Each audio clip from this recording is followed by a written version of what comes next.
The Boss Husband. Credit to the author. 286 hanggang 71. Ang mga pangalan po na nandito ay galing sa mga name generator. Kaya kung meron man pagkakatulad sa mga pangalan ng totoong tao o lugar, ito ay tunay na hindi sinasadya. Ang kwentong ito ay rated SPJ. Striktong patnubay sa mga walang jowa. Ito ay bawal din sa bata at matatandang walang asawa. Si Marian ay hindi natarante at hindi rin siya umiwas habang si Simon ay mukhang hindi niya hahabulin kaagad ang gatilyo. Biglang humigpit ang nerbiyos ni Justin sa loob ng ilang segundo, ngunit hindi nagmadaling i-disarm si Simon. Ang kasalukuyang sitwasyon ay medyo nakakalito.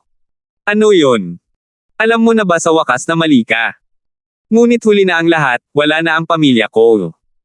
Dahil sa iyo, nagpakamatay ang aking ama at ina sa pamamagitan ng pag-inom ng mga pestisidyo. Alam mo ba kung paano ako naninirahan sa ibang bansa sa lahat ng oras na ito? Bagamat mayroon akong pagkain, damit at tirahan, alam mo ba kung ano ang nararamdaman ng aking puso? Pakiramdam ko ay walang tigil ang pag-agos ng dugo sa aking puso. Ang mga mata ni Simon ay puno ng puot. Malakas na sinabi niya, alam mo bang ako lang ang napupuot sa iyo? Isipin mo, sa panahon ng pag-unlad ng Yellow International, ilang mga kakumpetensya ang itinulak mo pababa sa kanilang mga kabayo, at nawasak ang mga pamilya. Sa tingin mo ba ay magiging mabuti silang lahat? Ngayon, hahayaan kitang bayaran ang iyong mga utang. Gusto mo akong patayin?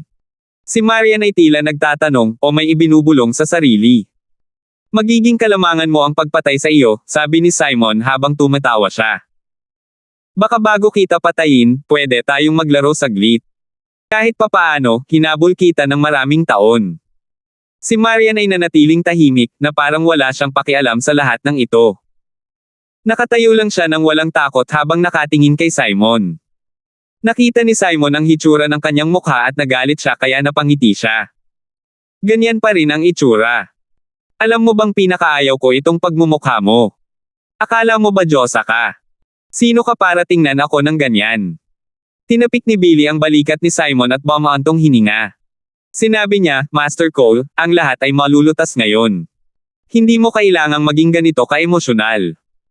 Pagkatapos kong harapin ang mga bagay-bagay, magagawa mo ang lahat ng gusto mo sa babaeng ito. Tip ni Master, Xiaoye, Young Master, ang tawag sa mga kabataan sa mayayamang pamilya. Pinaikli ko ito sa isang salita. Nang matapos siyang magsalita, nakatanggap si Billy ng isang stack ng mga dokumento mula sa isang assistant sa likod niya. Nakangiti kay Marian, sinabi niya, Boss Lysander, bago ka madala ni Master Cole, sana ay matyaga mong basahin ang mga dokumentong ito. Sa ganitong paraan, ang iyong kumpanya ay makikinabang din ng malaki. Ano? Tanong ni Marian. Ito ang paglipat ng pagmamayari ng shares ng Yellow International. Dahil mabilis kang aalis sa mundong ito, imbes na ipasa mo ang iyong 70% ng shares ni Yellow at ang 10 bilyon mong asset sa bansa, maaari mong ipasa ang mga ito sa akin. Aalagaan ko ng maayos ang negosyong binuo mo para sigurado, nakangiting sabi ni Billy. Tinuya ni Marian, mukhang hindi ka namumuhay ng maayos. Wala ka nang pakialam sa reputasyon mo, at gusto mo akong pilitin na ilipat ang mga share ko sa iyo. Dahil ba nawalan ka ng suporta ng pamilya mo pagkatapos kitang talunin, at wala kang ibang pagpipilian kundi ang makipagtambalan kay Simon? Si Billy ay naging baliw. Sabi niya, alam mo ba na kinasusuklaman namin ni Simon ang mga babaeng tulad mo na maraming iniisip ngunit kadalasan ay nananatiling tahimik? Ang iyong mga salita ay labis na nagpahiya sa akin.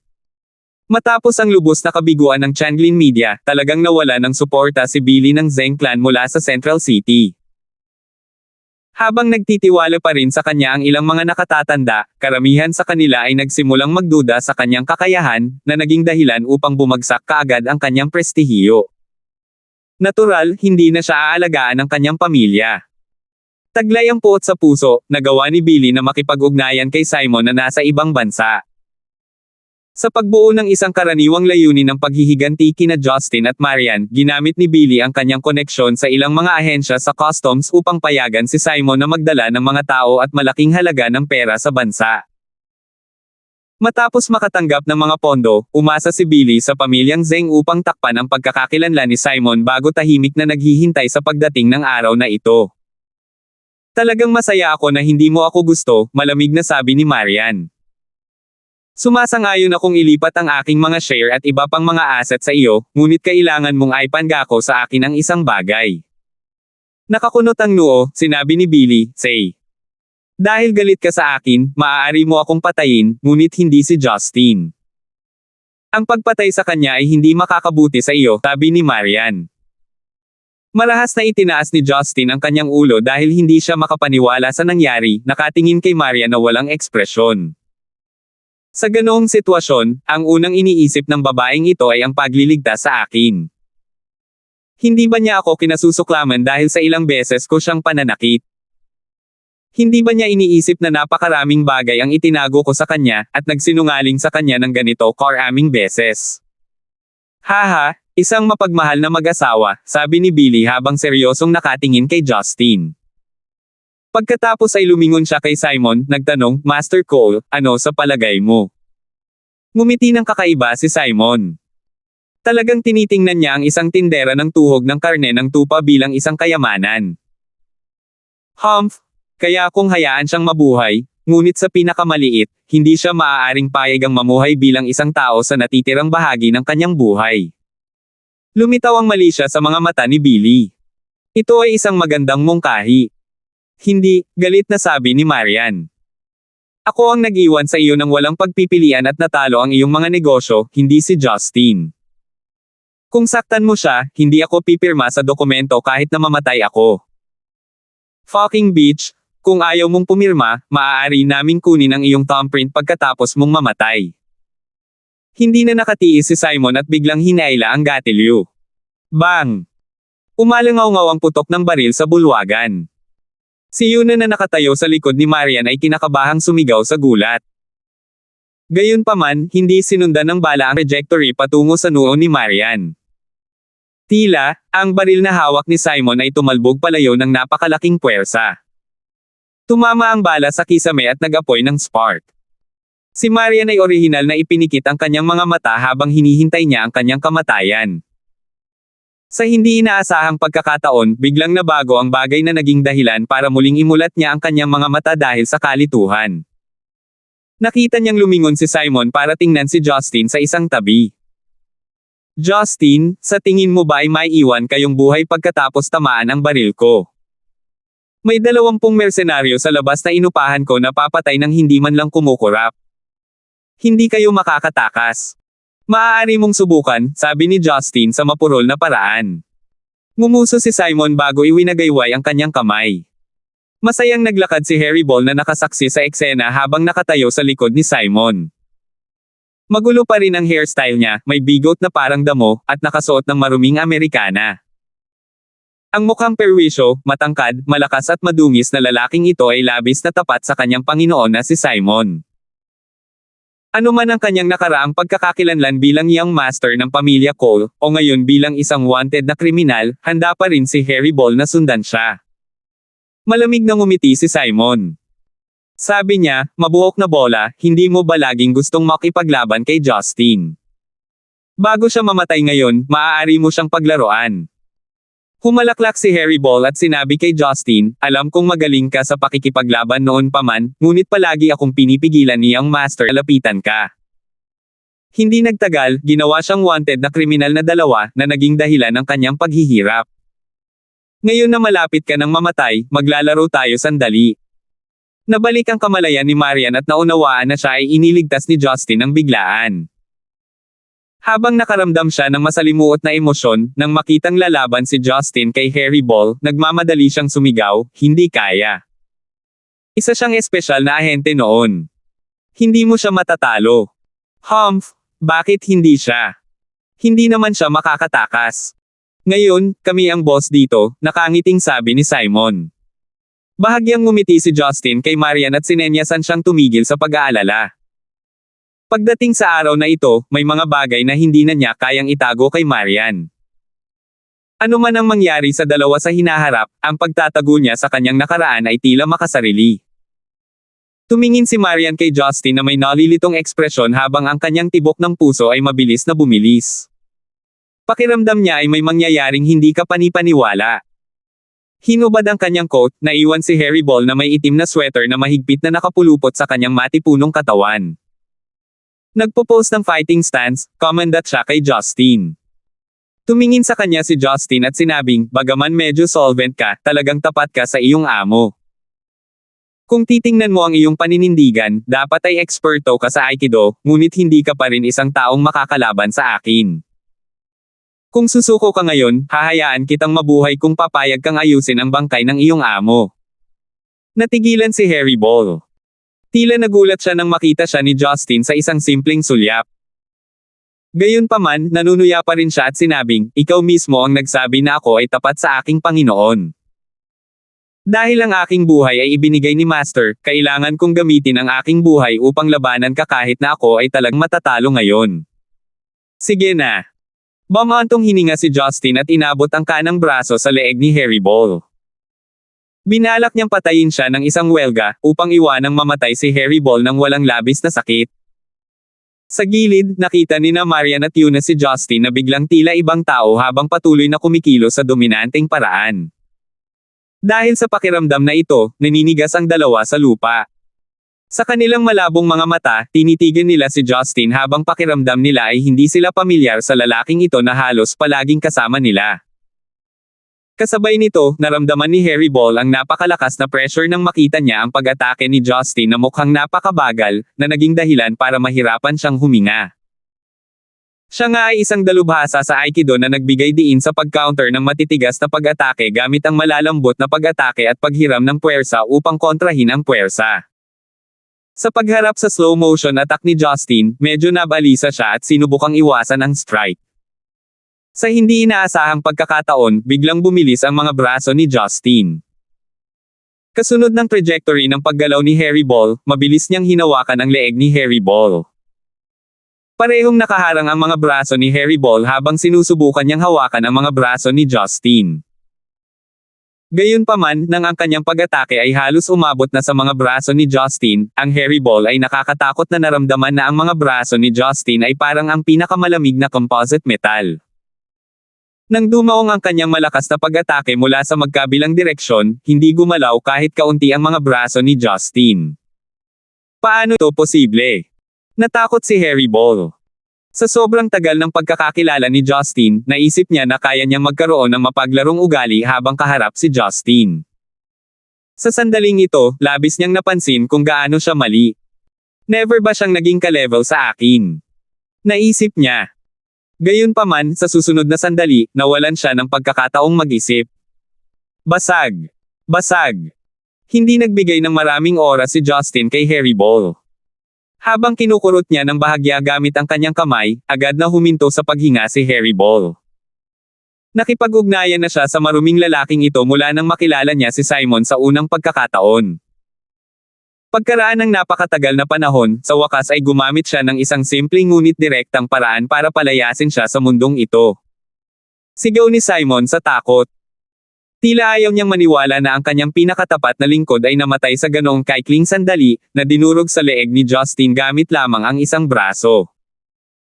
Si Billy ay dating namumukod tanging espesyal na ahente at panandaliang alam ang antas ng kapangyarihan ng Harry Ball.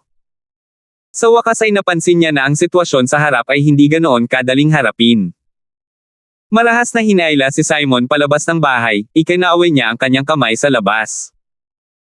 Ang 20 nakamaskara na mersenaryo ay nagtago sa paligid ng bungalow at armado ng mga submachine gun ay lumitaw mula sa bawat madilim na sulok at mga kakahuyan habang sila ay nagmamadaling lumabas bago tumutok sa pasukan. 2 bodyguard ang nakatayo sa harap ni Billy at Simon Cole habang kinakabahan silang tumingin kay Justin na nakatayo sa tabi ng pinto. Sa loob ng pinto, si Marian, na nakakita kay Justin na pumatay ng isang tao sa isang kisap mata, ay nanlaki ang kanyang malalaking mata sa gulat. Hindi siya makapagsalita. Ang lahat ng nangyari sa kanyang harapan ay nagpapahina sa lahat ng kanyang mga pandama kay Justin, na parang napunta siya sa ibang mundo. Tungkol kay Yuna, nawalan siya ng malay sa lupa mula nang mapatay si Harry Ball. Open fire. Open fire. Patayin agad ang lalaking ito. Wala nang pakialam si Billy sa pag-agaw sa mga ari-arian ni Marian. Sa sandaling ito, gusto lang niyang lipulin ang mapanganib na lalaking ito. 287. Lahat ng 20 mersenaryo ay dinala sa bansa ni Simon mula sa ibang bansa. Bagamat hindi sila top-notch o kahit na mga first class, na ipinanganak sa militar mula sa mga bansa sa Timog Asya, sila ay magigiting na mga kriminal na madalas pumunta sa mga misyon sa mga internasyonal na tubig at mga alitan sa teritoryo. Sa sandaling ito nang makita nilang medyo malakas si Justin, hindi sila natakot. Ang bawat isa ay may hawak na Type 56 semi-automatic assault rifle na pag-aari nila sa loob ng maraming taon. Bagamat puno sila ng mga gasgas at pinsala sa labanan, nagpaputok sila ng mga nakamamatay na spark ng walang pag-aalinlangan. Bang! Bang! Bang!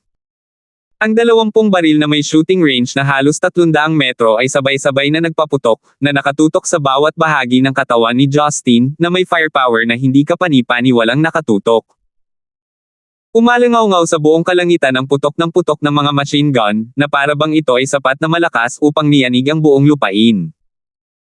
Ang mga mukha ni Billy at Simon ay may mabangis at nakakabaliw ng ngiti, dahil sigurado sila na si Justin ay tiyak na magkakapira-piraso pagkaraan ng ilang sandali. Dahil sa nakitang pumatay ni Justin, si Marian na nakatayo ng matigas sa lupa habang natulala ay biglang namulat. Sa sandaling ito, ang kanyang gulat at pagkalabo ay agad na nawala, na naiwan lamang ang kanyang hindi kapani-paniwalang malamig na palpitation. Gayunpaman, hindi dumating ang madugong eksenang inaasahan niya. Matapos tumilapon at barilin ang 20 mersenaryo, wala ni isang bakas ng dugo ang tumalsik. Pakiramdam ng lahat ng naruroon ay lumabo ang kanilang paningin. Walang tao sa orihinal na posisyon kung saan nakatayo kanina si Justin habang ang kulay itim na luxury water dispenser sa bulwagan sa likod ni Justin ay binomba ng labis na naging isang bukol ng basura. Biglang nataranta ang mga mersenaryo. Sumunod ng malapitan, isang napakalaking aura ng pagpatay ang naging dahilan upang sila ay masuffocate, kahit na dumaan sila sa hindi mabilang na mga labanan. Sampal. Umalangaw-ngaw ang isang sampal na tunog, dahilan para mapatingin ang lahat sa gilid. Hindi nila alam kung kailan lumipat si Justin sa kaliwa nila. Nakatayo sa tabi ng pinakakaliwang mersenaryo, humampas si Justin ng isang sampal na mukhang mabagal ngunit sa katunayan ay napakabilis, tumama sa bungo ng malakas na mersenaryo. Hindi nagkaroon ng pagkakataon ng sundalo na ipagtanggol ang sarili. Ang kanyang bungo ay nakatanggap ng direktang epekto mula sa sampal. Katulad ng isang malutong na pakwan na natama ng malaking piraso ng bakal, agad itong nadorog. Ang mga pula at puting bagay na konektado sa iba't ibang bahagi ng laman at mga organo ng ulo ay parang ulan ng dugo habang kumalat ang mga ito sa paligid, tumalsik sa mukha ng mga mersenaryo sa paligid at nahuhulog sa berdeng damuhan. Nanlaki ang mata ng lahat sa gulat. Kahit na sila ay mga mersenaryo na hindi makakaramdam ng anumang bagay kapag sila ay pumatay, hindi nila maisip ang isang direkta ngunit napakarahas na paraan ng pagtatapos ng buhay ng isang tao. Nang ang mersenaryong wala na ang bungo ay dahan-daang bumagsak, ang bahagyang namumula na mga mata ni Justin ay dumampi sa iba bago ang mga sulok ng kanyang mga labi ay nagpakita ng bakas ng brutal na ngiti. Gusto mo ba ang ganitong paraan ng pagkamatay? Ang tanong na ito na parang ang Netherworld ay nagpadala ng panginginig sa gulugad ng lahat, halos humihimok sa kanila na takasan ang eksena. Sa loob ng bahay, si Marian na bagong ginhawa ay tinakpan ang bibig gamit ang isang kamay habang pinipilit ang sarili na huwag sumigaw ng malakas. Katulad ng panunood ng eksena sa horror movie, nakalimutan niyang huminga, at hindi man lang naglakas loob na tingnan ang lalaking tila pamilyar. Natigilan ang lahat matapos masaksihan ang madyugo at mabisyo na paraan ni Justin, gumalaw muli ang figure ni Justin. Masyadong mahirap intindihin ang trajectory ni Justin. Mabilis siyang kumilos kaya nag-iwan siya ng after image sa lugar na dati niyang kinatatayuan. Gayunpaman, sa tuwing huminto siya sa paggalaw, dumarating siya sa tabi ng pinakamalapit na mersenaryo sa kanya. Gamit ang isang anggulo na hindi mablock, dinurog niya ang kanilang mga bungo ng tig-isang sampal. Lumikha ng ritmo ang mga sampal na tunog. Sa isang kisap mata, 1 pang 7 hanggang 8 mandirigma ang madaling ginawang walang ulo na mga bangkay ni Justin. Demonyo! Demonyo! Ang bawat tao'y mayroon lamang ang salitang ito sa kanilang mga puso. Nagsimula ng lumambot ang kanilang mga binti at paa, dahil sa bilis ng lalaking ito, nawalan pa sila ng lakas ng loob na tumakas. Ang lubos na kawalan ng kakayahan at kahinaan ay nakalimutan nilang ipahayag ang kanilang mga takot. Bang! Bang! Bang! Isang medyo karampatang sundalo ang nagpaputok sa after image ni Justin. Sa hindi inaasahang pagkakataon, daan-daang butas ang nataman niya sa katawan ng isa niyang kasamahan. Sa susunod na sandali, si Justin ay nagpakita sa likod ng bumaril at muling iwinagayway ang kanyang kaliwang palad, umani ng isa pang buhay ng tao. Ang medyo malawak na damuhan ay naging parang isang marahas na larangan ng digmaan. Ang mga bangkay at dagwang laman ay nasa lahat ng dako. Ang iskarlate na tubig ng dugo ay nagpatubig sa madilaw-dilaw na damuhan, na ginagawa itong pambihirang kapansin-pansin sa panahon ng taglamig.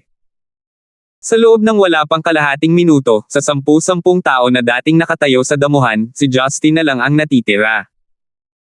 Dala ang kanyang pulang palad na dahan-daang tumulo ng dugo kasama ang kanyang mapula-pula na kamiseta, tumayo siya sa harap ni Billy at Simon na may malabong ngiti.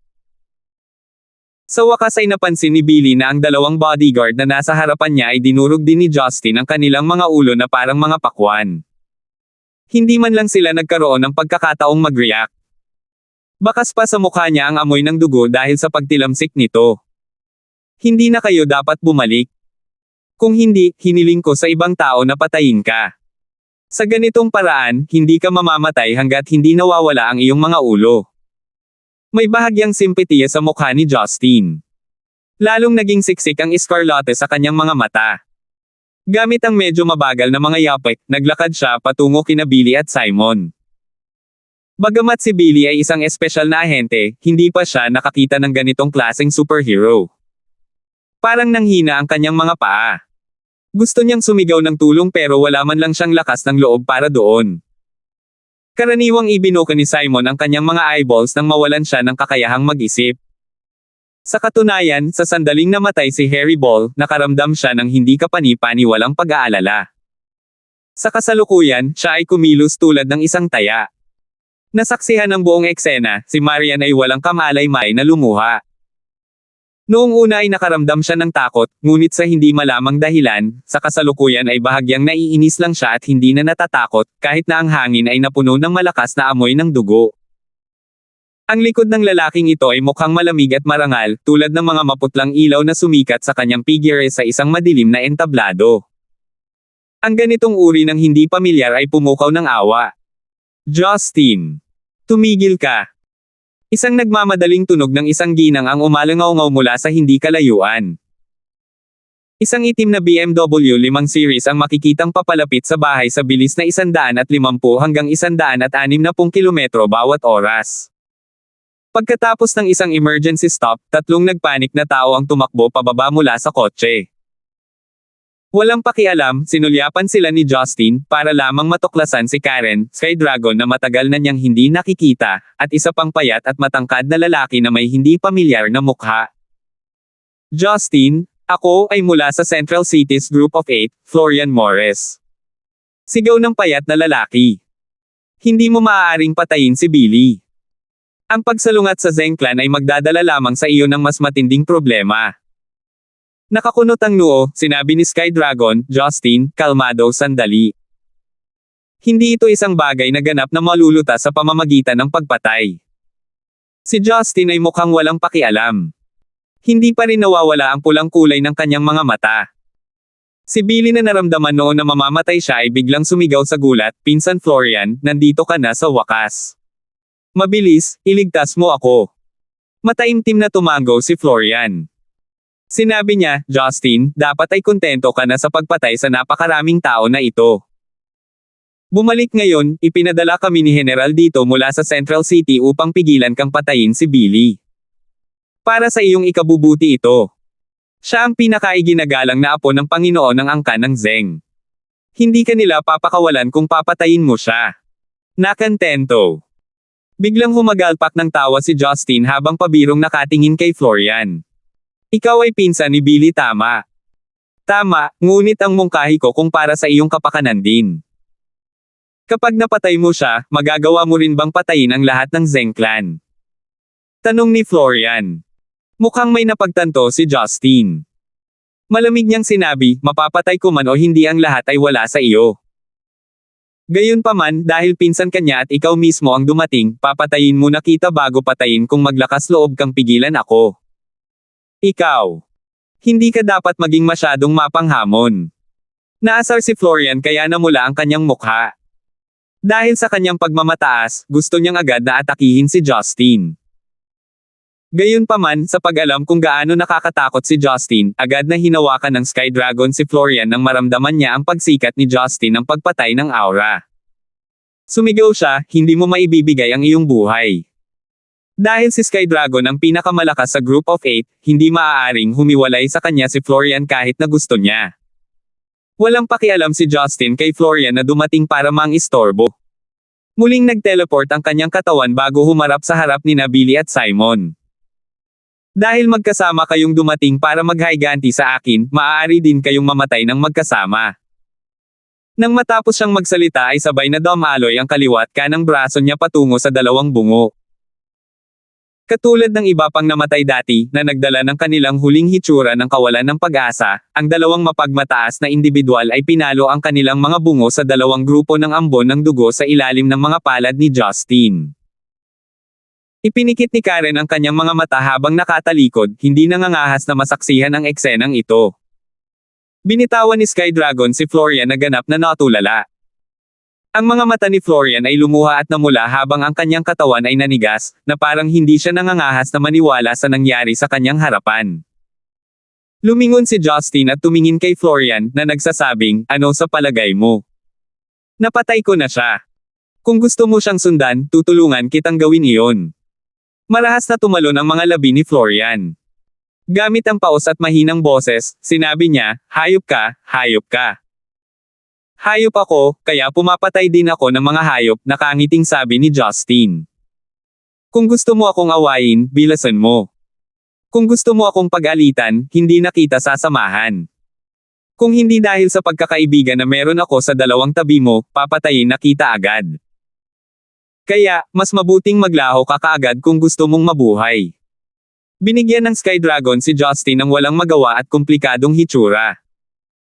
Hinayla si Florian, sinabi niya, Terena, hindi mo na mapipigilan ang pagkamatay ng iyong pinsan. Hindi ka inutusan ng general na kumilos. Hindi na tayo makakabalik ngayon. Mariing hinawakan ni Florian ang kanyang mga kamao. Tumingin kay Justin sa huling pagkakataon, naglakad siya pabalik sa kotse kasama si Sky Dragon. Napabuntong hininga si Karen habang sinulyapan si Maria na mukhang walang pakialam at walang kaluluwa. Sinabi niya, pansamantala naming isinara ang rehiyong ito. Walang pupunta dito at hihilingin ko sa mga tao na takpan ang mga bakas ng labanan dito. Gayunpaman, tiyak na hindi ito pababayaan ng Zheng Clan. Mas mabuting maghanda ka. Kung magdulot ka ng labis na kaguluhan, kahit na ayaw naming gawin ito, tiyak na magpapakita kami upang pigilan ka. Nanatiling tahimik si Justin. Nag-isip sandali si Karen at sinabing, siguro mahirap para sa kanya na tanggapin ito. Dapat mo siyang aliwin. Pagkatapos niyang magsalita, tahimik na pumasok si Karen sa kotse at umalis sa lugar.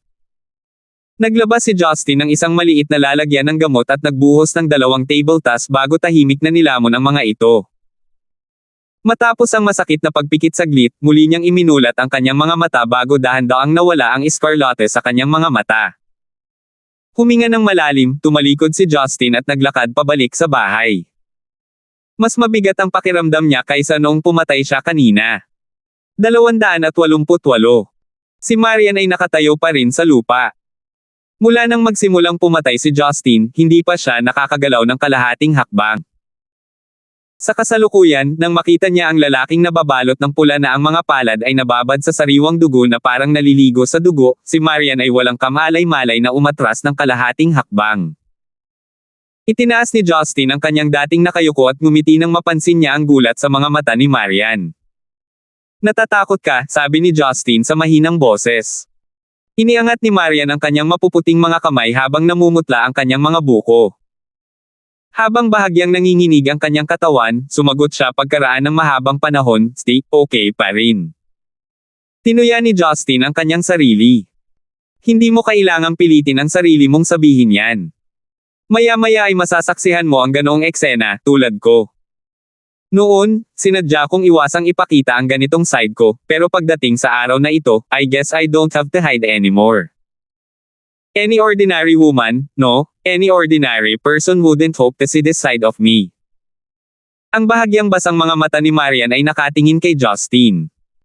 Nang marinig niya ang sinabi ni Justin, nakaramdam ng matinding kirot ang kanyang puso. Gusto niyang ibuka ang kanyang bibig para aliwin siya, ngunit napakaraming pagdududa, at napakaraming masalimuot na pag-iisip. Noong gusto niyang mag-voice out, parang walang lumalabas na salita sa bibig niya. Sino siya sa nakaraan? Bakit siya pumatay sa ganoong karahasan? Ilang tao na ba ang napatay niya sa nakaraan? Isa ba siyang wanted na mamamatay tao? Isang internationally wanted na kriminal? Isang terorista? O siya ay iba na? Biglang nakandam ng takot si Marian. Ang lalaking nasa harapan niya ay katulad ng dati, ngunit kakaiba ang pakiramdam sa parehong oras. Nakangiti man ito sa kanya, parang may malawak na agwat sa pagitan nila na walang nakikitang dulo. Maliban sa sakit sa puso at takot, ang ganitong pakiramdam ay hindi kasama ang kaunting kagalakan, kahit na ang tanging dahilan kung bakit siya nakaligtas ay dahil sa kanyang kakayahan. Habang pinagmamasdan ni Justin ang katahimikan ni Marian, isang pakiramdam ng kalungkutan at isang pakiramdam ng kaginhawaan ang lumitaw. Kinailangan niyang harapin ang lahat. Ito ay isang uri ng parusa, at isang uri ng pagtubos din. Ilang sandali pa ang katahimikan bago inayos ni Justin ang kanyang mga iniisip. Taos puso, sinabi niya, Marian, alam kong umaasa ka sa agarang pagkawala ko ngayon. Ngayong gabi, dapat ay binabangungot ka. Paumanhin, hindi ko rin gustong mangyari ito. Gayunpaman, ang insidente ni Jinky na naganap ngayon. Bagaman ito ay ginawa mismo ni Billy, ako rin ang may kasalanan. Ako ay tiyak na nagsisi sa iyo ng maraming bagay. I'm not a competent husband. Hanggang ngayon, hindi ko pa rin kayang i-give up ang ibang mga babae na ganoon din ang pagmamahal sa akin sa buhay nila para sa iyo. May mga kilala mo, at may mga hindi mo. Pero, para sa akin, pareho sila. Kahit third party sila, sila pa rin ang mga taong gusto at pinapahalagahan ko. Aminado ako na sakam ako at ayaw kong mawala ka. Pati sila. Kanina pa kasi, nang makita kitang tumatakbo pabalik sa kwarto mo, tinignan ko ang sarili ko ng masama, kaya kahit hindi ko na kailangang kumilos sa mga tao kanina, ginawa ko pa rin sa harap mo. Kung pipiliin kong magpatuloy na manatili dito, dapat kong sabihin sa iyo kung sino talaga ako. Tulad ng makikita mo, ang pares ng maruruming kamay na nabasa sa dugo ay ang aking tunay na mga kamay. Sa nakalipas na 10 taon o higit pa, ako mismo ay hindi na mabilang kung gaano karaming mga buhay ang kinuha ko. Mayroon akong mas brutal na paraan ng paggawa nito kaysa sa mga nangyari. Stop talking. Ayokong makinig. Biglang sumigaw si Marian at pinutol ang pangungusap ni Justin. Nang emosyonal na sumigaw ang babaeng ito na kalmado tulad ng isang robot, natigilan si Justin sa pagkabigla. Hindi kita hiniling na sabihin, bawal kang magsalita. Sinong gustong makaalam ng nakaraan mo? Isa ka sa mga nagtitinda ng tuhog ng karne ng tupa noon. Sa tingin mo ba maniniwala ako sa kwentong ginawa mo? Ayokong makinig. Lumingon si Marian at tumingkayad.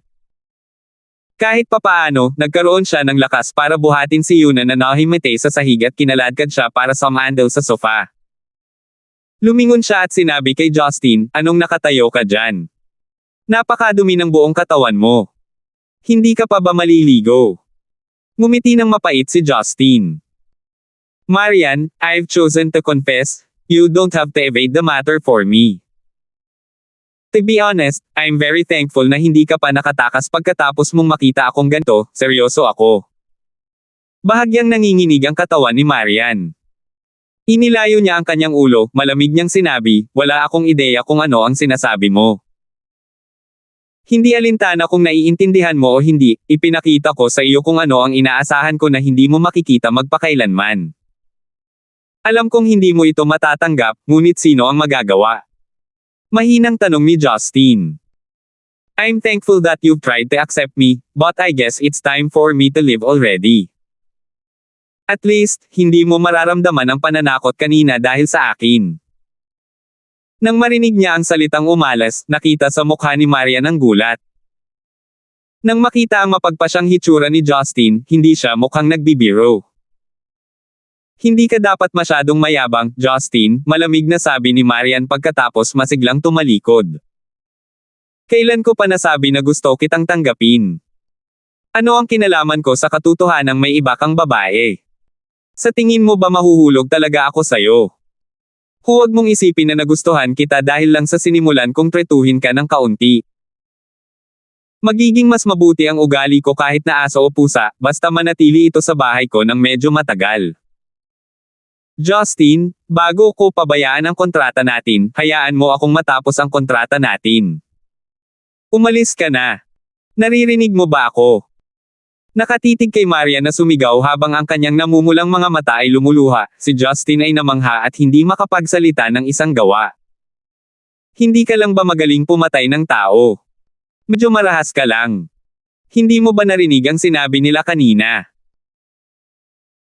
Mula nang kunin ko ang Yellow International noong 20s ko, nalampasan ko na ang mga bangkay ng ibang negosyo, ang pagkawala ng hindi mabilang na trabaho at ang pagkawasak ng walang katapusang mga pamilya upang sa wakas ay tumayo sa kinalalagyan ko ngayon, tulad ng mga panahong sinira at ginamit ko ang isang tiyanglinasi na pamilya.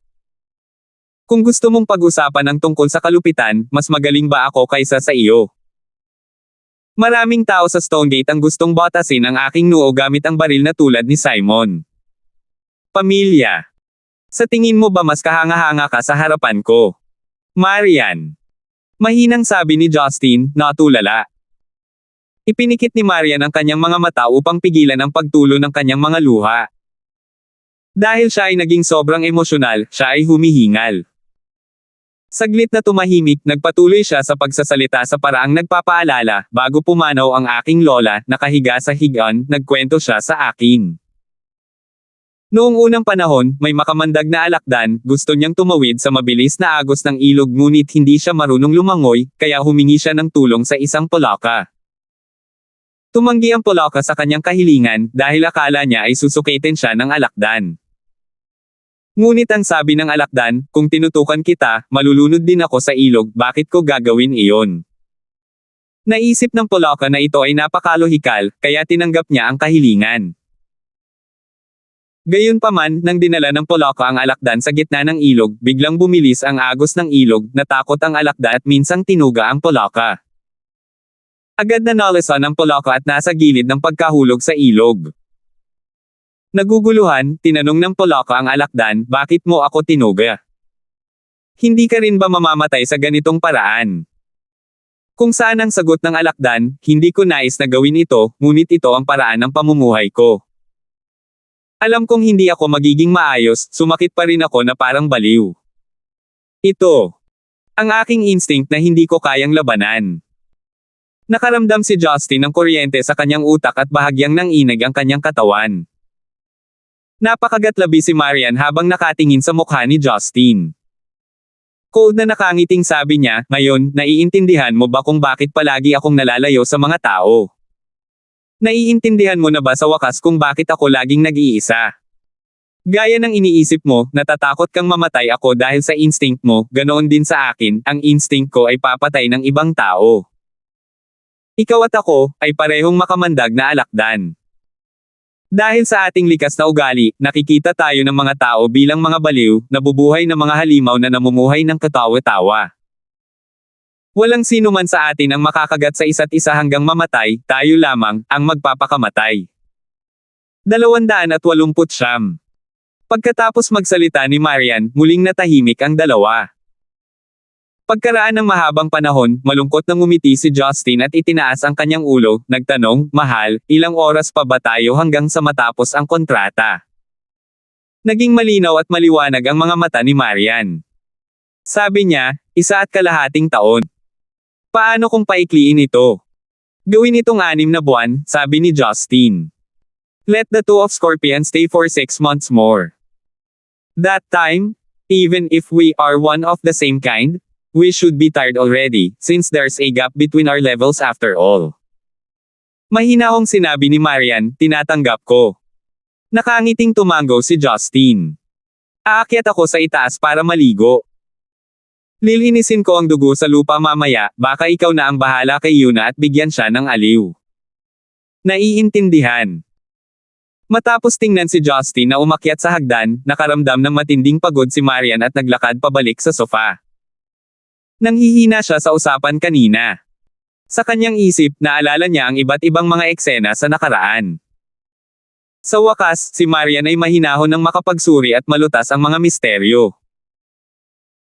Noon sa balcony ng cafe, noong gusto niyang tumalon pababa ng building, kung bakit nagawa nitong sumulpot agad sa likod niya at niyakap siya mula sa likod. Nang harapin niya ang mga gangster na inupahan ni Kevin, kung paano niya sila madaling talunin. Noong siya at si Talia Morris ay kinidnap, kung paano niya mapangiti ang mga bandido at iligtas ang dalawa mula sa kanila ng mag-isa. Isa pa, ang oras kung saan siya nagpunta sa business trip sa Hong Kong, kung paano niya maibabalik si Talia ng ligtas pagkatapos dumaan sa napakaraming mapanganib na insidente. Kamakailan, siya at si Yuna ay dinukot at itinali sa isang tagong lugar, nagawang iligtas sila ng mga pulis gamit ang mga coordinate na ibinigay ng isang hindi kilalang pinagmulan. Lahat ng hindi niya pinag-isipang mabuti ay tila may kaugnayan sa lalaking ito. Palagi ba niya akong tahimik na pinoprotektahan at pinangangalagaan ang maliit na pamilyang ito? Nakaramdam ng takot si Marian. Sa kabutihang palad, naisip niya ang kwento ng alakdan kanina at pinigilan si Justin na umalis kaagad, kahit na 6 na buwan pa lang. Siguro, after 6 months, mahinahon ko nang tanggapin ang lahat. Since baka hindi lang ako sanay sa biglaang pag-alis niya. Hindi ko talaga siya magugustuhan, dapat ganito, sabi ni Marian sa sarili sa isip niya. Pagkatapos ng nakakatakot at madugong labanan, isang grupo ng mga propesyonal ang mabilis na sumugod upang linisin ang eksena. Sa damuhan ng bungalow, maingat na itinago ang mga bangkay at dugo. Makalipas ang kalahating oras, ang labas ng bahay ay naging malinaw na gaya ng dati. Labis na natakot si Yuna. Nagising siya makalipas ang 1 oras mula nang mawalan siya ng malay. Pagkagising niya, nabasa ng malamig na pawis ang katawan niya. Nang makita niya si Marian na nakaupo sa tabi niya na walang pinsala, si Yuna ay natuwa at nalungkot sa parehong oras. Nang ngumiti si Marian sa kanya, niyakap niya ito at muling umiyak. Nang tanungin ni Yuna kung ano ang nangyari kanina, hindi sinabi ni Marian ang totoo. Sinabi lang niya na may sumaklolo sa kanila habang pinatay lang ni Justin si Harry Ball, ngunit dahil sa matuwid na pagtatanggol sa sarili, hindi na masyadong nagtanong ang pulis nang dumating sila. Bagamat maraming pagdududa si Yuna, hindi na siya nagtanong pa dahil alam niyang maayos sina Marian at Justin. Siya ay isang matalinong elder kung tutuusin, hindi na niya kailangang intindihin ng malinaw ang lahat. Ang pinaka-inaalala ni Yuna ay ang kaligtasan ng kanyang mga juniors. Matapos linisin ni Justin ang dugo mula sa kanyang katawan, nagpalit siya ng malinis na damit at naglakad pababa. Nang makita si Yuna na nagkamalay, nakangiti niyang sinabi, "Wang Ma, dapat kanina ka pa natakot. Hindi ko nagagawin sa susunod." Nang hihinayang, sinabi ni Yuna, "It's nothing major that I'm terrified. Luckily Miss and Young Master are both fine, these people are too mapangahas na sumugod dito sa sikat ng araw. Miss, bakit hindi tayo lumipat sa mas ligtas na lugar? Nabalitaan ko na ang Huarong Residence ay ang silangan ay mas ligtas kaysa sa lugar na ito. Bagamat ang mga bahay doon ay hindi kasing ganda, ang lahat ng mga security guards ay napakasipag." Pinayuhan ni Marian, "Magiging maayos din kami, Yuna. Nangyari lang ito dahil kay Simon. Patay na siya ngayon, maaari na tayong mamuhay ng mapayapa tulad ng dati simula ngayon. Matagal na tayong nanatili rito, hindi ba't naging maayos naman tayo sa lahat ng oras na ito?" Napabuntong hininga si Yuna ng ilang beses bago tuluyang sinabing, "Alam kong kailangan natin ng lalaki sa bahay. Kung hindi dahil kay Young Master ngayon, hindi tayo magtatagal hanggang sa may sumagip sa atin." Sigh. Naalala ni Marian ang mga pagkakataong iniligtas siya ni Justin. Hindi niya namamalayan na tumingin kay Justin na may komplikadong ekspresyon. Hindi gaanong nakapag-isip si Justin. Kinuha niya si Marian bilang siya, takot pa rin sa isang kalahating malay na estado. Ngumiti siya ng paumanhin at mapait. Matapos umakyat si Yuna para magpahinga, hindi siya sinundan ni Marian. Kahit na siya ay pagod, nanatili pa rin siya sa ibaba at nagsimulang magtanong kay Justin na nanonood ng telebisyon na parang walang nangyari. Justin, tungkol kay Jinky, ano ang partikular na nangyari? Medyo nagulat si Justin. Alam ni Marian na aaminin niya ang kanyang nakaraan, ngunit tila hindi siya magtatanong tungkol dito, at sa halip ay nagtanong siya tungkol kay Jinky. Hindi rin binalak ni Justin na itago ito.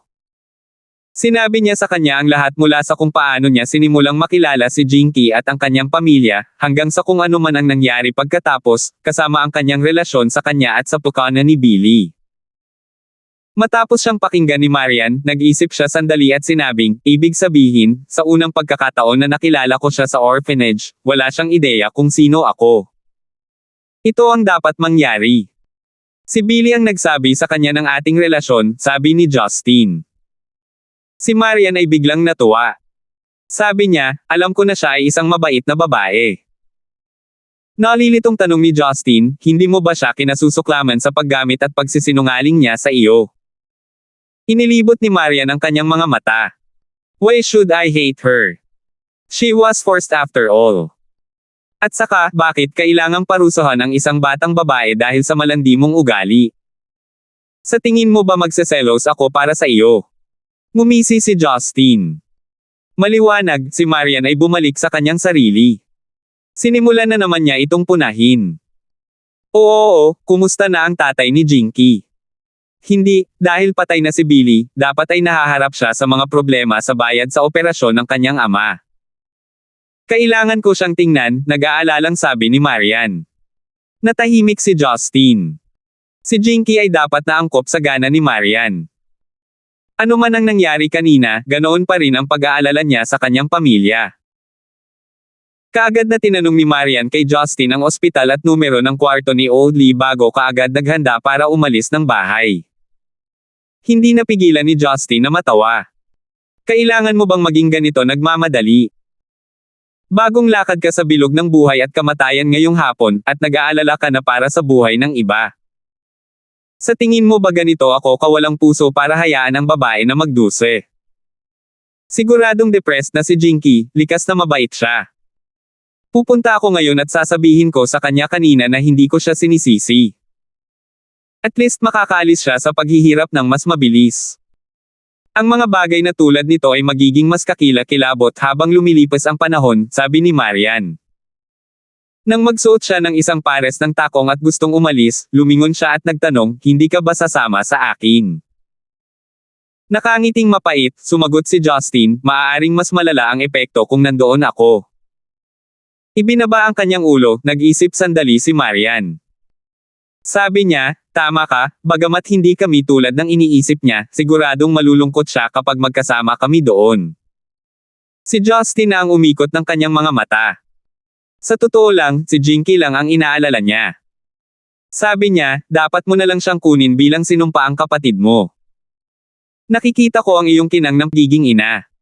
Binigyan siya ni Marian ng nakakamatay na titig. Hindi na ako babalik para sa hapunan, sabi niya bago tumakbo palabas ng bahay at hindi na siya pinansin. Pagkaalis ni Marian, humiga si Justin sa sofa at tulala na tumitig sa kisame.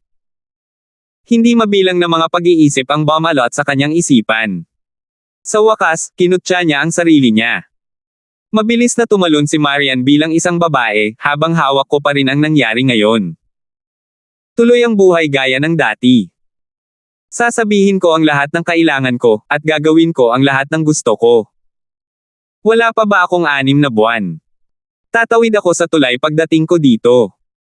Sino ang nakakaalam kung ano ang ating kinabukasan? Matapos manood ng telebisyon saglit, naramdaman ni Justin na medyo gutom na siya. Ang paggising kay Yuna ay parang walang katotohanan.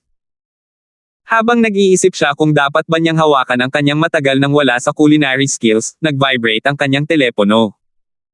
Nang tingnan ni Justin ang kanyang telepono, natuwa siya. Si Didi ang umiibig, bihira lang siyang tumawag. Dahil napagtanto ng bata ang kanyang nararamdaman para kay Oscar, nakausap lang siya nito ng ilang beses online noon. Hindi man lang siya tumawag kahit isang beses. Hindi malinaw kung bakit niya tinawagan si Justin ngayong hiting gabi. 290. Uncle, sa sandaling sinagot niya ang tawag, narinig niya ang malungkot na boses ni Didi. Libre ka ba ngayon? Natigilan si Justin. Oo, ano ito? Nasa Commercial Street ako sa tabi ng crossroad ng 3rd Central Road. Pwede mo akong sunduin? Tanong ni Didi. Hindi marunong umiyak o tumawa si Justin. Anong palabas ang ginagawa mo ngayon? Umalis ka na naman ng bahay. Hindi naman sa gusto kong gawin ito. Uncle, nilalamig na ako at wala akong dalang pera. Bilisan mo at iligtas mo ako. Dapat kang matuto mula sa iyong mga pagkakamali pagkatapos ng maraming beses. Bakit palagi kang umaalis ng bahay nang hindi nagdadala ng pera? At saka, bakit mo ako tinawag? Dapat ay tinawag mo si Oscar. Sabi ni Justin, hindi nasisiyahan.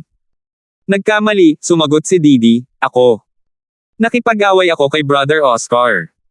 Nakaramdam ng pananakit ng ulo si Justin. Akala ko medyo lumaki na ang batang ito, mali yata ang paghusga ko. Nang walang anumang pagpipilian, si Justin ay nagmaneho palabas ng bahay at mabilis na umakyat sa lugar na binanggit ni Didi. Sa masayang gabi, ang magkabilang panig ng komersyal na kalye ay napuno ng makintab na mga kislap.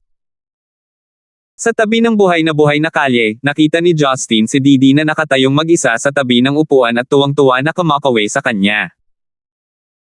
Bagamat nakasuot siya ng down coat at nakasuot ng hood sa kanyang ulo, sa ilalim ng gabing mas mababa sa 0 degrees Celsius, sa mahabang panahon na nakaupo sa labas, nanlamig pa rin siya. Nang makita ang pulang ilong ni Didi, hindi napigilan ni Justin na itulak ang kanyang noo gamit ang isang daliri. Adik ka na ba sa paglabas ng bahay? Di ba kanina pa kita na lecture? Dapat appreciative ka, huwag mong isipin na kunin ang nanay mo. Nagpout, sinabi ni Didi. Tito, huwag mo muna akong turuan. Hindi pa nga ako nakakapagtanghalian ngayon. Halos dumampi na ang dibdib ko sa likod ko, dalhin mo muna ako sa makakain ko. Malungkot, sinabi ni Justin, sa palagay ko hindi mo ako tiyuhin, ngunit ang iyong ama sa halip. Hehe, ayos lang din ako. Basta pakainin mo ako, sabi ni Didi bago ilabas ang dila. Pakiramdam ni Justin ay talagang walang magawa sa kakaibang babaeng ito. Pagtingin sa paligid, dinala niya si Didi sa pinakamalapit na dumpling restaurant mula sa Hilagang Silangan. Sa ganitong malamig na gabi, ang pagkain ng kumukulong mainit na dumplings ay itinuturing na isang mahusay na pagpipilian. Matapos ihain ng mabango at puting mangkok ng dumplings, nagsimulang nguyain si Didi kahit gaano pa kainit ang mga ito. Nakakunot ang noo, nagtanong si Justin, hindi ka ba natatakot na masunog? Habang ngumunguya, sumagot si Didi, mas masarap kumain ng dumplings kapag mainit pa, hindi banggitin na gutom na ako ngayon. Hindi itinuloy ni Justin ang pag-istorbo sa batang ito na nagutom ng kalahating araw. Matapos hintayin na kainin ni Didi ang malaking mangkok ng dumplings, dumighay siya bago ito nagtanong, sabihin mo sa akin, bakit ka umalis ng bahay ngayon? Ilang beses na kinusat ni Didi ang kanyang mga mata habang nagpahayag ng kalungkutan sa kanyang mukha.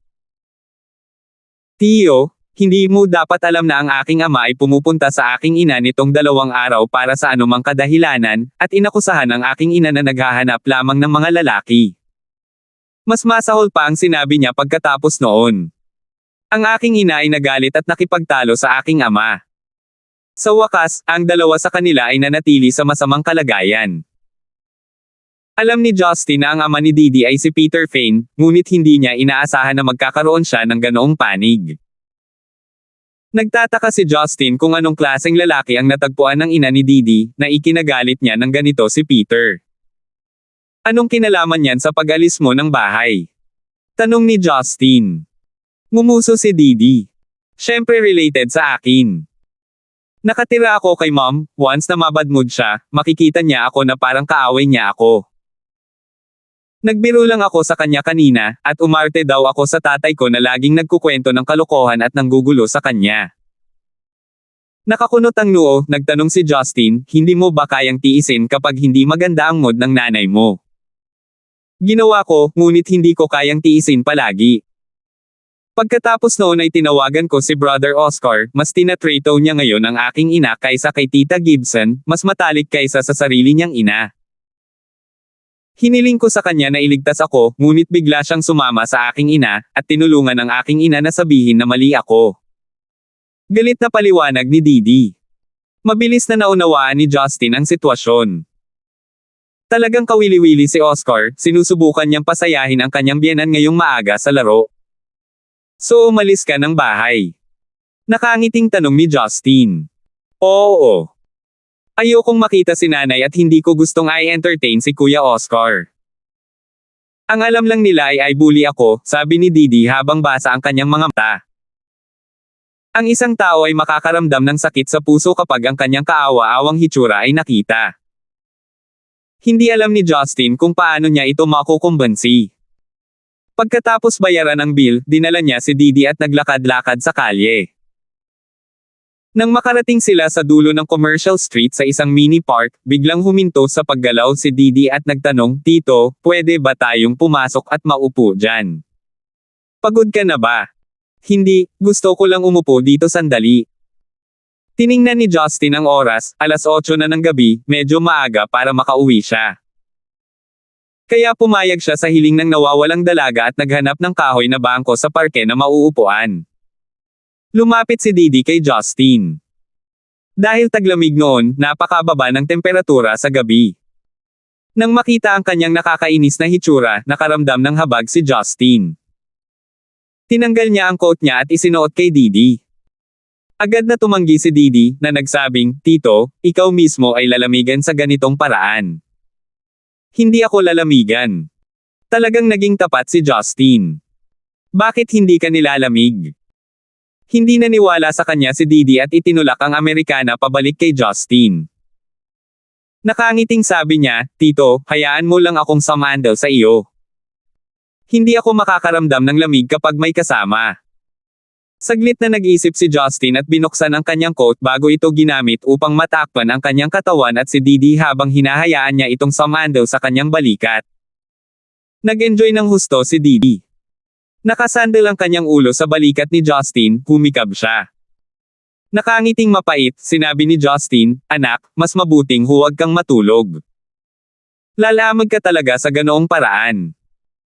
"Hindi ako natutulog, tumitingin ako sa mga bituin," sagot ni Didi bago nagpout. Itinaas ni Justin ang kanyang ulo upang tumingin. Medyo maaliwalas ang kalangitan ngayong gabi. Bagamat walang gaanong bituin sa kalawakan, mayroon pa ring mga nakakalat sa paligid. Sa lungsod, ang gayong eksena ay hindi kapani-paniwalang bihira. Sa ganoong romantikong sandali, nag-aaksaya ka ng oras sa isang matandang tulad ko. "Mas nararapat na tanungin mo si Oscar dito," pabirong sabi ni Justin. Kumunot ang ilong ni Didi at sinabing, "Hindi naman, ang manliligaw ay manliligaw, at ang tiyuhin ay isang tiyuhin." Bahagyang tumawa si Justin at tumahimik. "Tito, madalas akong pumunta sa park na ito kasama si nanay.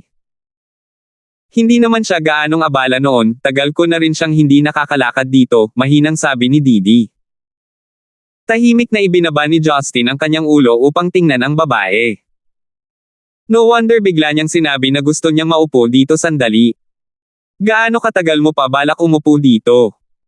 "Ibabalik kita saglit mamaya," sabi ni Justin. "Hindi, Tiyo, maaari ba akong manatili sa iyong lugar ngayong gabi? Ayokong umuwi. Magagalit ako kapag nakita ko si nanay," pakiusap ni Didi. Sumimangot si Justin at bumantong hininga. Itinuro ang mga bituin sa langit, sinabi niya, "Anak, alam mo ba kung ano ang lagi kong iniisip kapag tumitingin ako sa mga bituin?" "Ano?" "Iniisip ko ang terminong Hamala," sabi ni Justin. Sa malawak na universo na ito, tayong mga tao ay nagkataon na naninirahan sa planetang ito na tinatawag na Earth, mula sa napakaraming bituin. Bawat isa sa atin ay kasing liit ng alikabok kung ikukumpara sa universo. Gayunpaman, ang alikabok na tulad natin ay magkikita pa rin sa napakalaking universo, upang maging mag-asawa, mga anak, mga guro at mga mag-aaral, mga kaibigan. Bawat isang relasyon sa pagitan ng mga tao ay naging isang uri ng kapanganakan ng iyong ina. Mababago at hindi rin ito maaaring kopyahin. Isipin mo, ang bagay ay naganap sa kabila ng maliit na posibilidad. Hindi ba ito isang himala? Sinabi mo sa akin na ikaw ay nabalisa, ngunit gaano kahalaga ito kapag ito ay inilagay sa sukat ng buong universo? Magiging kasing halaga ba ito ng iyong relasyon sa iyong ina? Tingnan mo ang iyong sarili nang hindi gaanong mahalaga at tumingin sa mga bituin sa langit. Hindi mo ba masyadong nararamdaman ang iyong pag-uugali? Natahimik si Didi. Pagkaraan ng mahabang panahon, napahiya siya, sinabi niya, alam kong mali ako ngayon. Tiyo, pakiusap, pabolaikan mo ako. Inabot ni Justin ang kanyang braso para tapikin ang ulo ng babae, at sinabing, bumangon ka na agad. I bet hinahanap ka ng nanay mo na sabik na ngayon. Oo. Tumayo ang dalawa mula sa bench at tumalikod habang naghahanda na silang umalis sa park. Sa maliit na daanan ng parke sa harap, isang maliwanag na hindi mapakali at payat na figure ang lumakad patungo sa kanila. Sa kanyang mahaba at kulot na buhok na nakaunat sa kanyang likuran, nakasuot siya ng brown cotton wool coat at isang pares ng matataas na bote na gawa sa balat ng tupa. Nakaistilong damit, dumating sa harap ng dalawang tao ang matikas na ginang na may busty at hubog na katawan.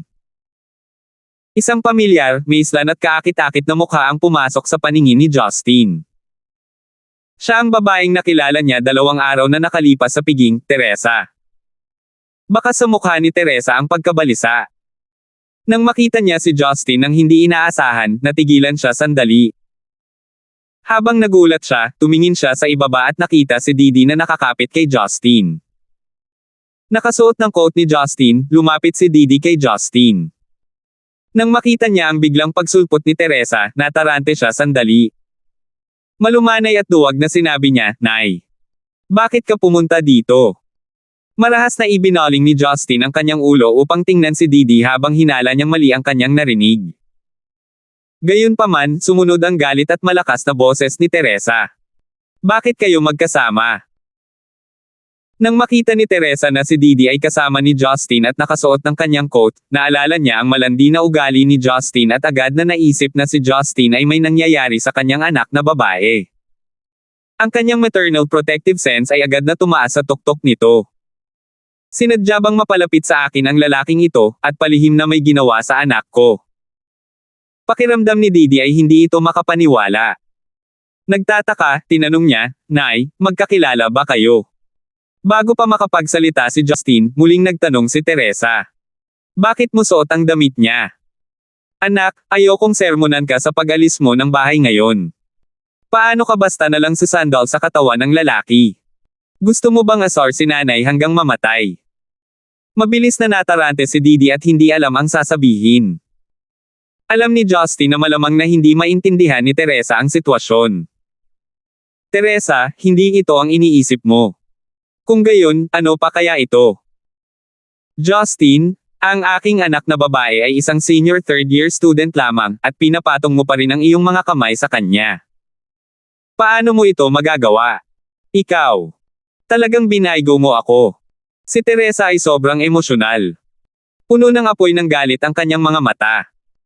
Naglalakad pasulong, pilit niyang hinaila ang braso ni Didi, dahilan para mahulog ang Amerikana ni Justin sa lupa. Go! Sumunod ka kaagad sa akin pauwi. Hintayin mo lang na i-ground kita sa loob ng 3 buwan. Hindi pinansin ang sigaw at paliwanag ni Didi, si Teresa na hindi na-control ang kanyang galit at kalungkutan na parang pagsabog ng bulkan ay agad na inilabas si Didi sa parke. Matagal na natigilan si Justin bago pinulot ang kanyang damit mula sa lupa. Say, malas. Hindi ko talaga inaasahan na ang ina ni Didi ay si Teresa. Hindi nakakagulat na nakilala ko siya sa opisina ni Jinky kanina, at si Didi ay nagkataon na estudyante ni Jinky, naisip niya. Sa wakas ay naunawaan na niya kung bakit ang batang babae ay nakadama ng katulad ni Didi nang pag-usapan ni Teresa ang tungkol sa kanyang anak. Ngumiti ng mapait si Justin. Malaki ang kasalanan niya sa pagkakataong ito. Gaano man kalmado at marangal si Teresa ay karaniwang, siya ay mukhang ibang tao kapag siya ay kumilos bilang isang nagmamalasakit na ina. Bakit hindi ilagay ito sa ganitong paraan? Sa mundong ito, maliban sa mga lalaki at babae, mayroong pangatlong uri ng tao, mga ina. Gayunpaman, hindi binalak ni Justin na tawagan si Teresa para magpaliwanag. Siguradong galit pa rin siya sa mga oras na ito. Nang sa wakas ay huminahon na siya, natural niyang nakikilala ang katotohanan sa kasinungalingan. Nakakapagod at nakakainip ang paggala mag-isa. Kinuha ni Justin ang kanyang coat at mabilis na naglakad pabalik sa parking area. Lunes na bukas, mas praktikal na sa kanya ang umuwi at matulog. 271. Umaga noon sa Central City. Sa isang malaking bahay sa isang suburb, maraming puno at bulaklak ang nakatanim sa napakalaking patio nito na nagpapakita ng sinaunang disenyo. Sa tuyo at napakababang temperatura, ang mga puno ng pine at cypress ay mukhang berde gaya ng dati. 2 snow white plum blossom ang nakatayong matangkad at mapagmataas habang nilalabanan nila ang hangin. Nagpapalabas ng sariwa at mabangong amoy, ginawa nilang partikular na kaaya-aya ang patio. Sa isang berdeng mesang bato, may nakaukit na malaking lugar ng checkerboard para kay Go. Ang mga itim at puting bato ay nakakalat sa buong mesa habang ang isang teapot ay nakalagay sa isang sulok, kasama ang kanyang spout na naglalabas ng puting singaw. TL Note: Go, Wei Chi, ay isang sikat na board game na naimbento mahigit 2,500 taon na ang nakakaraan. Ang itim at puti na mga piraso ng paglalaro ay tinatawag na mga bato. Sa paligid ng patio, may nakatayong ilang tao sa mga nakatagong sulok, tahimik na nagbabantay sa lugar. Sa sandaling ito, isang medyo maliit na laki na matandang nakasuot ng makalumang cotton shirt at cotton na pantalon ang lumabas mula sa ilang puno ng pino mula sa nakayukong posisyon habang hawak niya ang isang maliit na pala gamit ang isang braso, at ilang naninilaw, pala na mga damo kasama ng isa pa. Siya ay may kulay abo at puting buhok at ilang mga age spot. Ang kanyang katawan ay puno ng alikabok na nagmumukha siyang kaawa-awa. Inilagay ng matanda ang pala sa tabi ng mesa at ang mga damo sa ilalim ng mga paanlan ng pino bago tumalikod at umupo sa berdeng dumi ng bato. Pagtaas ng tsarera, diretso niyang sinipsip ang bukal ng tsarera. Mabilis na natapos ang tsaa. Kumuha ang matanda ng isang bote ng mainit na tubig sa gilid at gumawa ng tsaa. Pagkatapos noon, nagsimula siyang mag-isip tungkol sa hindi natapos na laro ng Go. Nakasuot ng makapal at kulay abo na damit, isang mabait na matandang babae na may bahagyang nakalaylay na pisngi ang pumasok sa looban at lumapit sa berdeng mesang bato. Nakangiting yumuko siya habang sinasabi, "Guro, si Commander Gibson ay bumalik. Siya ay nasa labas na naghihintay na makita ka." Dahan daw ang itinaas ng matanda ang isang puting bato at bigla itong ibinagsak sa checkerboard. Kumatok. Sa checkerboard, ang sitwasyon para sa itim na bahagi ay lubhang mapanganib. Sa wakas ay napalingon ang matanda. Dahan-dahan niyang sinabi, "Papasukin mo siya." Oo.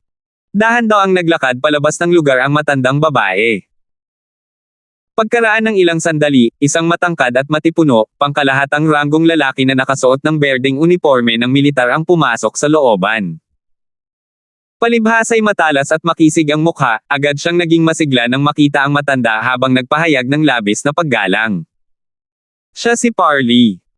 "Pare, nandito ako," bati ni Parley sa matanda na nakayuko. Ikinaway ng matanda ang kanyang kamay. "Parley, maupo ka. Hanapin mo ako." May pagkakataon pa bang mabuhay ang itim na chess? Tinanggap ni Parley ang kanyang kahilingan nang hindi nagtatanong. Diretso ang likod, umupo siya sa stool na katapat ng matanda. Seryoso niya itong tinignan habang nagmumuni-muni at nakakunot ang noo. Pagkaraan ng mahabang panahon, sinabi niya, ang itim na chess ay walang paraan upang mailigtas ang sitwasyon. Talaga. Tumango ang matanda at hindi ipinaliwanag kung tama si Parley o hindi. Pagangat ng kanyang ulo, ngumiti siya ng mahina kay Parley, dahilan para bahagyang manginig ang kanyang puting bigot. "Siguro pagod ka na magmadali dito mula sa rehiyon ng militar ng Jarlingnan para lang makita ang matandang ito."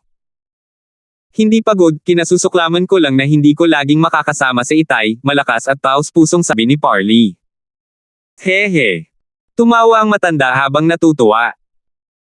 Sa buhay na ito, ako, si Gavin Gibson, ay mayroon lamang isang anak na lalaki at isang anak na babae. Si Jenna Gibson ay lumipat sa Stonegate pagkatapos niyang ikasal, habang ang aking nag-iisang anak na lalaki ay nasa rehiyon ng militar ng Jarlingnan. Sa mga tao sa labas, ako ay maituturing na isang malungkot na matanda na. Napakunot-noo si Parley nang makaramdam siya ng kawalan. Pare, malapit na talaga ang pangkalahatang halalan. Malaki ang tiwala ko na mayroon akong higit sa 80% pagkakataong makabalik sa Central City. Sa oras na iyon, mas makakasama ko si tatay. Uye, makakabalik din si Lester dito para makasama ka. Parang may naisip si Gavin. Aniya, narinig ko na maraming tao ang nakatutok sa posisyon na iyong pinapangarap, ang Vice Chairman ng Central Military Commission. Kung may kahirapan ka, huwag mag-atubiling ipaalam sa akin. Hindi magtatagal bago ako umalis sa mundong ito. Sa totoo lang, masyado kang umaasa sa iyong sarili upang makamit kung ano ang mayroon ka ngayon. Habang malinaw pa ang utak ko, matutulungan kita sa isang paraan o iba pa. Marahas na tumango si Parley. Pare, huwag mong sabihin yan. Malusog at matigas pa ang iyong katawan. Marami ka pang oras sa hinaharap, paano mo masasabing malapit ka nang umalis? Ang mga tao ay tumatanda at namamatay dahil sa mga sakit. Kapag ang mga bata ay lumaki, ang kanilang mga magulang ay natural na ang kanilang mga magulang. Kapag ang mga bata ay naging mga magulang balang araw, ang kanilang mga magulang ay darating sa isang oras na sila ay mamamatay sa madaling panahon. Ama. Parley, sabi ni Gavin, noong bata ka pa, mas matatag ka kaysa sa iba sa iyong edad. Dahil matalino ka, palagi kang tumitingin sa mas malaking larawan, at hinahawakan ang mga bagay sa maayos na paraan.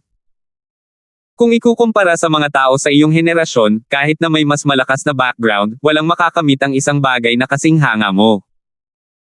Ikaw lang ang tanging isa na nakapasok sa isang pangunahing bahagi ng inchik na pasulong mo.